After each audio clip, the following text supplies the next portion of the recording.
डोकरी वेझो government boys primary school Darya Khan Mangrio में ईद मिलादुन नबी सल्लल्लाहु अलैहि वसल्लम मुनक़द कयो वियो, जंहिंमें मेहमान ख़ास तालका एजुकेशन ऑफिसर इरशाद अहमद बुगियो, कैंपस स्कूल सांघरो में हेड मास्टर तालिब हुसैन चन्नू, कैंपस स्कूल जोगी जे हेड मास्टर इरशाद बुगियो, कैंपस स्कूल डेरा जे हेड मास्टर एजाज मेमन शिरकत कई। इन मौके ते ॿारनि हुज़ूर अकरम सल्लल्लाहु अलैहि वसल्लम जिन जी ज़िंदगी ते रोशनी विधी ऐं सना ख़्वानी ऐं चटाभेटीअ में भरपूर हिस्सो वरितो, जंहिंमें क्लास 5 मां सदफ तहीम, सफदर अली, अली गुल, शाहिद अली ऐं ज़हरा बतूल, क्लास 4 मां अलीशा, समीना, सुबहान, सानिया अबिन हिस्सो वरितो।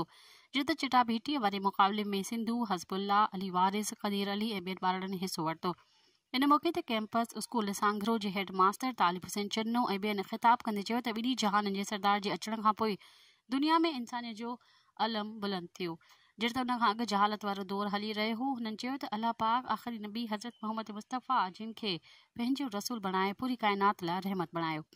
आख़िर में तालका एजुकेशन ऑफिसर इरशाद अहमद बुगियो पाण सगुरनि जी ज़िंदगी ते पिणु रोशनी विधी। आख़िर में मेहमान ख़ास TO Dokri Irshad Ahmed Bugio, government boys primary school Darya Khan Mangrio, head master Imran Ali Abro ऐं ॿियनि ॿारनि में सर्टिफिकेट ऐं मेडल इनाम पिणु ॾिना। इन मौके ते लॉयर स्टाफ इज़हार हुलियो, मोहम्मद इसहाक ऐं बख्शल तहीम पिणु मुनक़द प्रोग्राम में भरपूर हिस्सो वरितो। मज़ीद ख़बरनि ऐं तफ़सीलात लाइ विज़िट कयो असांजी वेबसाइट www.awamiNewsHD.com ऐं ॾिसंदा रहो अवामी न्यूज़ HD।